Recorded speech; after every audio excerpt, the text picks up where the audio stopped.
Venho te convidar a ouvir atentamente até o final essa importante mensagem destinada aos eleitos, aos lavados e remidos no sangue de Cristo. E se você ainda não conhece este tema importante, prepare-se, pois falarei sobre arrebatamento com todas as referências bíblicas. O arrebatamento, a volta de Jesus e a salvação são temas profundamente conectados e inseparáveis.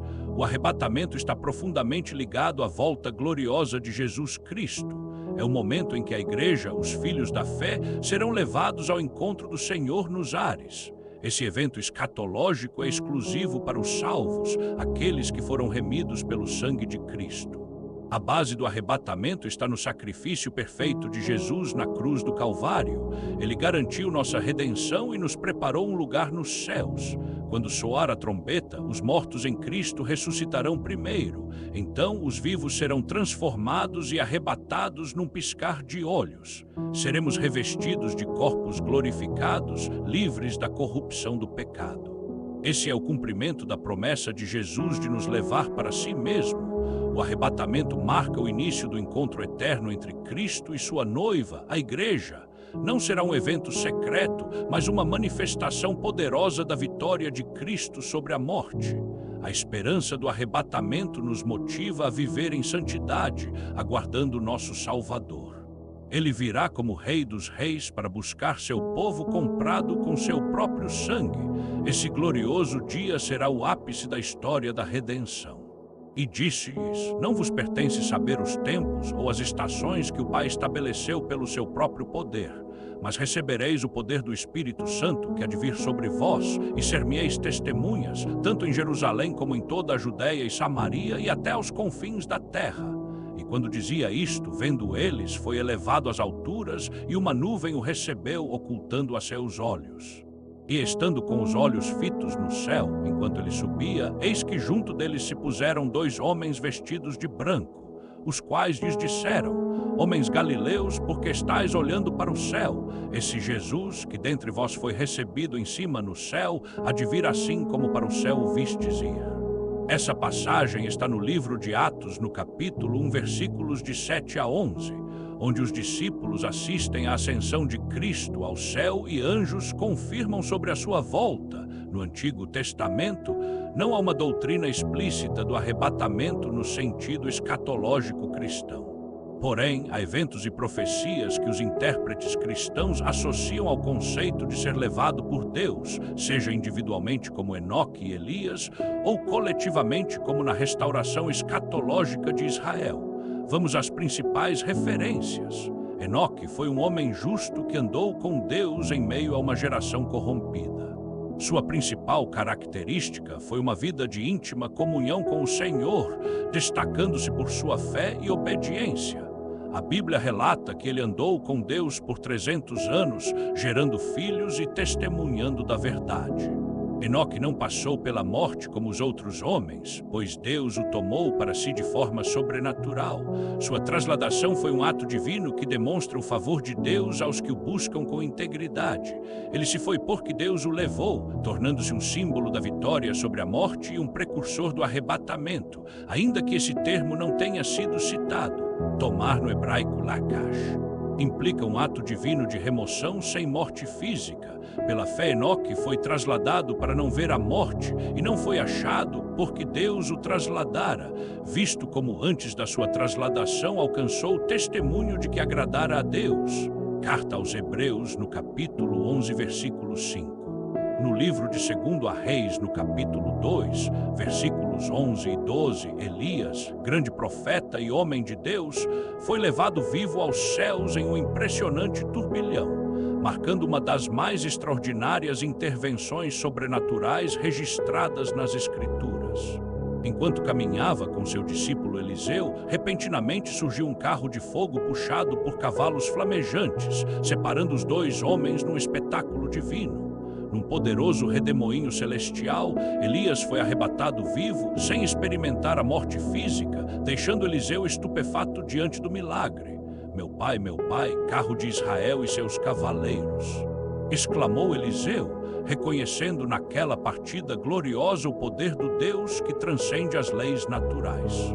O manto que caiu das alturas simbolizou não apenas a continuidade do ministério profético, mas também o selo divino sobre a vida de um homem que andou com Deus. Este arrebatamento vivo de Elias permanece como um poderoso testemunho da ação sobrenatural de Deus na vida daqueles que o servem com fidelidade. O profeta Daniel revela uma poderosa visão escatológica. Muitos dos que dormem no pó da terra ressuscitarão, uns para a vida eterna e outros para vergonha e horror eterno. Esta é uma das mais claras profecias do Antigo Testamento sobre a ressurreição dos mortos, onde os justos brilharão como as estrelas no firmamento. Daniel aponta para o tempo do fim, quando o arcanjo Miguel se levantará e os livros serão abertos. E naquele tempo se levantará Miguel, o grande príncipe, que se levanta a favor dos filhos do teu povo, e haverá um tempo de angústia, qual nunca houve, desde que houve nação até aquele tempo. Mas naquele tempo livrar-se-á o teu povo, todo aquele que for achado escrito no livro. E muitos dos que dormem no pó da terra ressuscitarão, uns para a vida eterna e outros para vergonha e desprezo eterno. Livro de Daniel, capítulo 12, versículos 1 e 2. Aproximadamente 6 séculos depois, o apóstolo Paulo ecoa esta mesma verdade e revelação em 1 Tessalonicenses, capítulo 4, versículo 16. Porque o mesmo Senhor descerá do céu com alarido, com voz de arcanjo e com a trombeta de Deus, e os que morreram em Cristo ressuscitarão primeiro. Ambas as passagens revelam a gloriosa esperança da ressurreição, onde os salvos em Cristo serão transformados para a eternidade. Daniel anteviu o despertar dos que dormem no pó, enquanto Paulo detalha a sequência escatológica. Primeiro os mortos em Cristo, depois os vivos serão arrebatados. Estas revelações complementares mostram o plano divino de redenção desde o Antigo até o Novo Testamento. A trombeta de Deus anunciará o triunfo final sobre a morte, cumprindo o que Daniel profetizou e Paulo confirmou.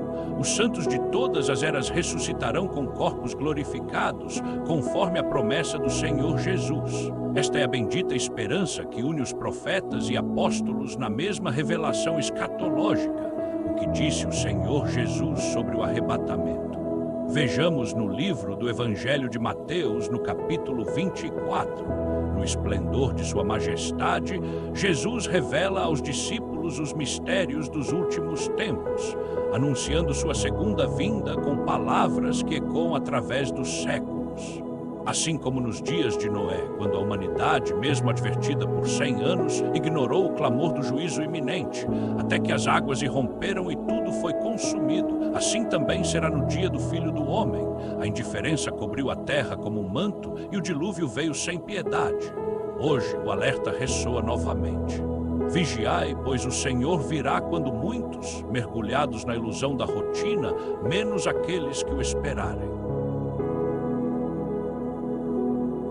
Continua o Senhor Jesus: 2 homens estarão no campo, um será tomado, outro deixado. 2 mulheres moerão no moinho, uma será arrebatada, outra abandonada. Eis o mistério da separação, o instante decisivo em que a eternidade romperá no tempo.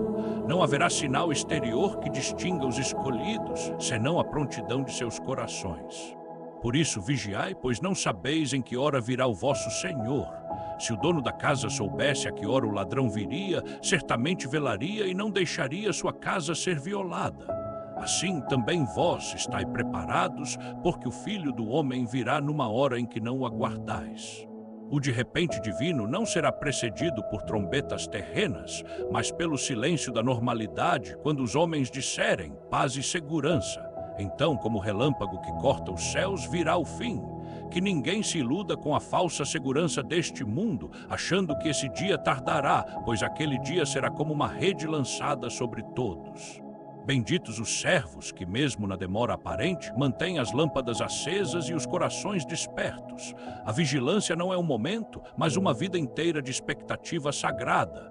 Que hoje, enquanto é dia, nossos ouvidos ouçam e nossos olhos vejam discernir os sinais, para que, quando ele vier, não sejamos surpreendidos, mas arrebatados em glória. Atentem para o seguinte: os profetas anunciaram a sua vinda, e ele cumpriu todas as promessas e profecias. Agora, o próprio Senhor Jesus proclama sua volta gloriosa e suas palavras são verdade imutável. Assim como nos dias de Noé, muitos ignorarão o aviso até que seja tarde.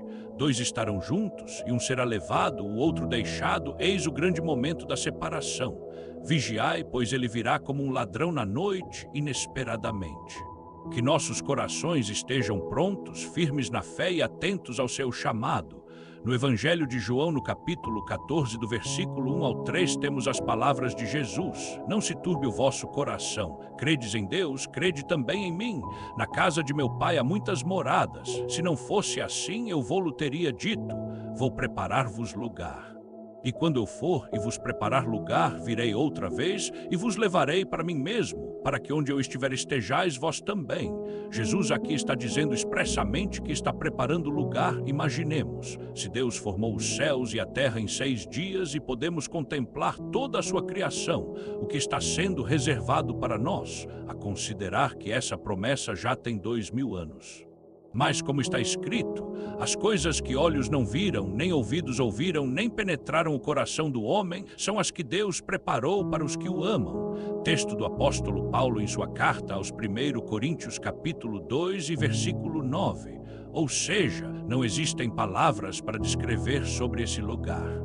No Evangelho de Mateus, no capítulo 25, nos versículos de 1 a 13, Jesus conta a parábola das 10 virgens, revelando um mistério sublime sobre sua noiva, a igreja, que o aguarda com ardente expectativa.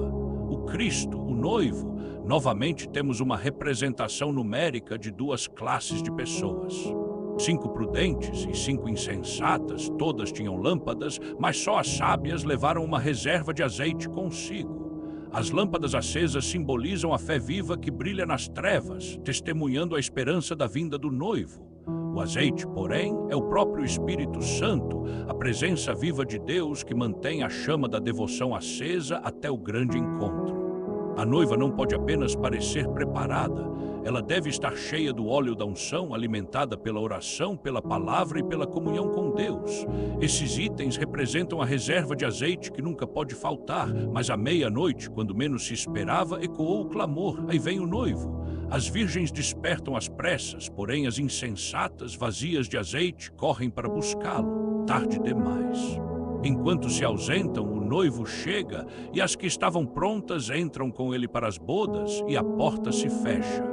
Permita-me abrir um parênteses para uma breve explicação. A parábola das 10 virgens, encontrada no Evangelho de Mateus, reflete a costumes judaicos da época, especialmente no que tange às cerimônias de casamento. Naquele contexto cultural, os casamentos eram eventos que frequentemente se estendiam por dias, e a chegada do noivo para buscar a noiva e suas damas de honra era um momento crucial, muitas vezes ocorrendo à noite. As damas de honra, representadas pelas 10 virgens na parábola, tinham a responsabilidade de recepcionar o noivo com lâmpadas acesas, simbolizando a luz e a alegria da celebração.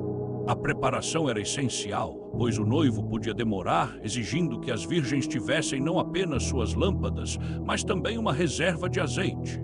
Aquelas que eram prudentes e se precaveram, levando azeite extra, estavam prontas para a chegada inesperada, enquanto as nécias, sem a devida provisão, foram pegas despreparadas e perderam a oportunidade de entrar no banquete nupcial.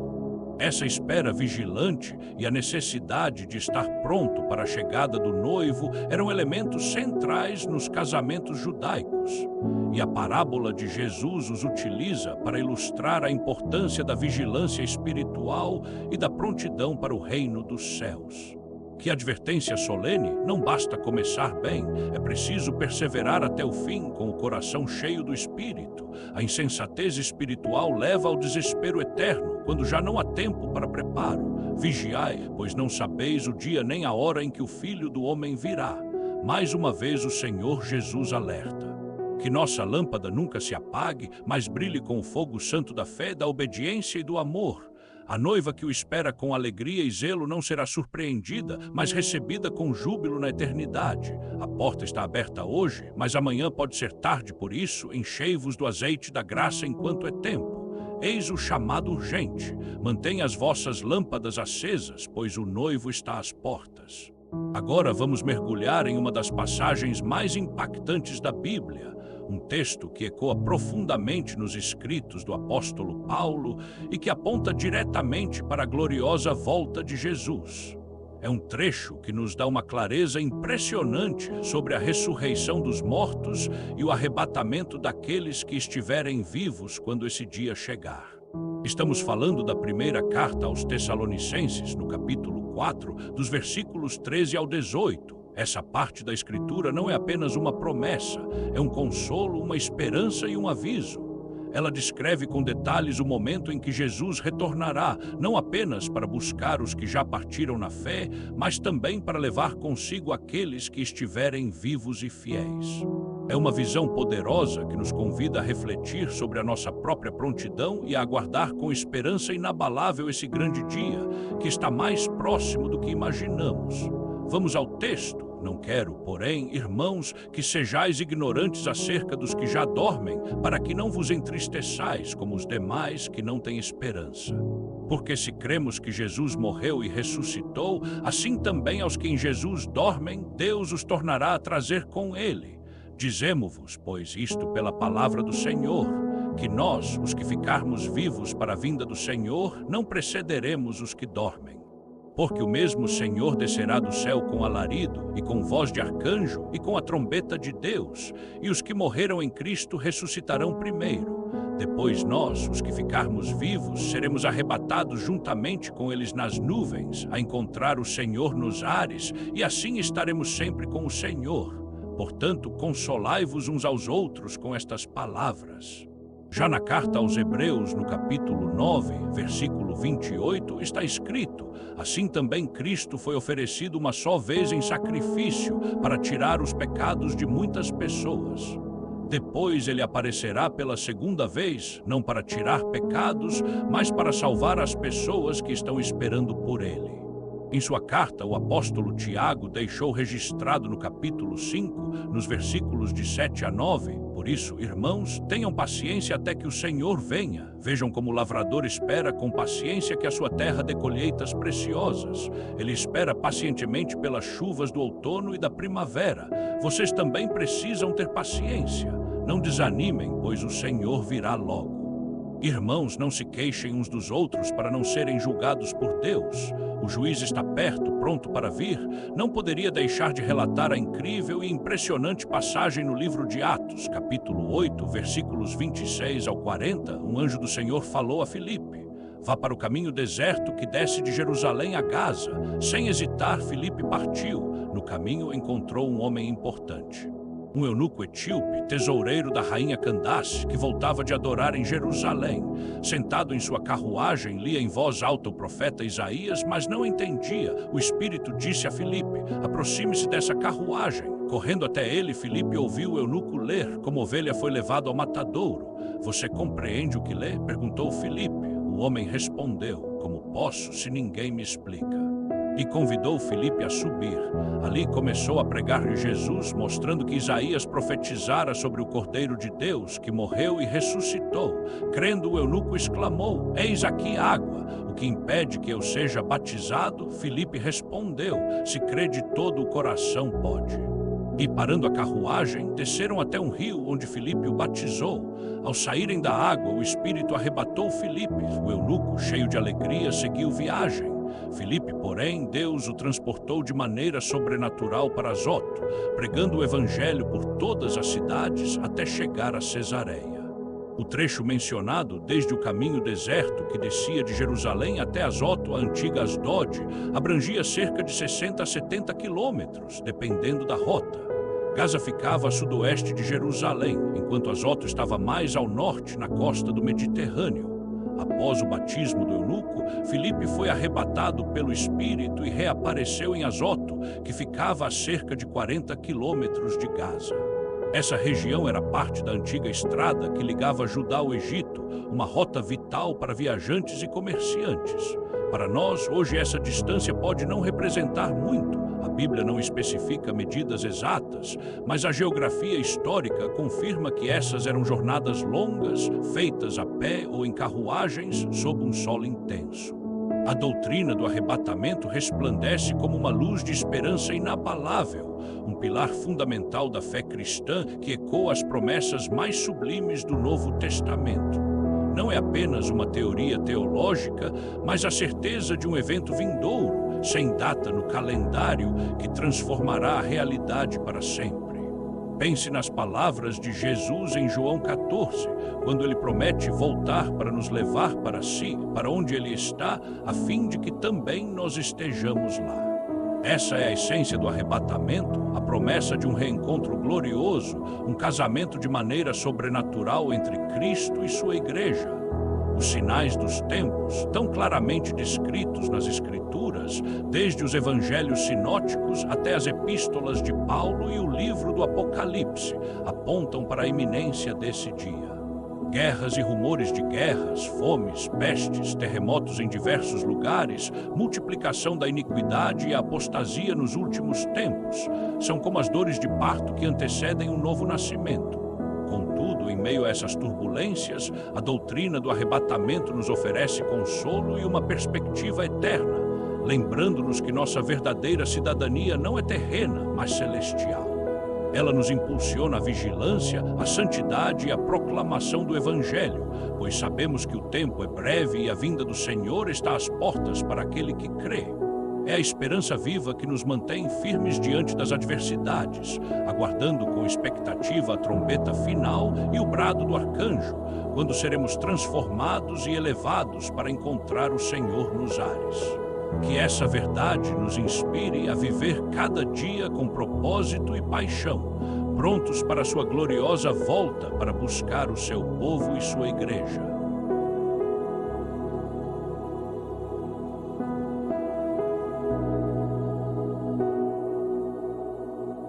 Deus afirma a Jeremias, conforme capítulo 1, na parte B do versículo 12, eu velo sobre a minha palavra para cumpri-la. Também no livro de Isaías, capítulo 55, e no versículo 11, Deus afirma, assim será a palavra que sair da minha boca. Ela não voltará para mim vazia, antes fará o que me apraz e prosperará naquilo para que a enviei. Palavras do Senhor Jesus, registradas no Evangelho de Mateus, capítulo 24, versículos de número 30 ao 35. Então aparecerá no céu o sinal do Filho do Homem, e todas as tribos da terra se lamentarão, e verão vir o Filho do Homem sobre as nuvens do céu, com poder e grande glória. E ele enviará os seus anjos com grande clamor de trombeta, os quais lhe ajuntarão os escolhidos desde os quatro ventos de uma outra extremidade dos céus. Aprendei, pois, da figueira a sua parábola. Quando já o seu ramo se torna tenro e brota folhas, sabeis que está próximo o verão. Igualmente, quando virdes todas essas coisas, sabei que ele está próximo mesmo às portas. Em verdade vos digo que não passará esta geração sem que todas essas coisas se cumpram. Passará o céu e a terra, mas as minhas palavras jamais passarão. Essa mensagem edificou sua vida? Então curta, comente, inscreva-se e ative o sininho para não perder as próximas publicações do canal. Deus te abençoe.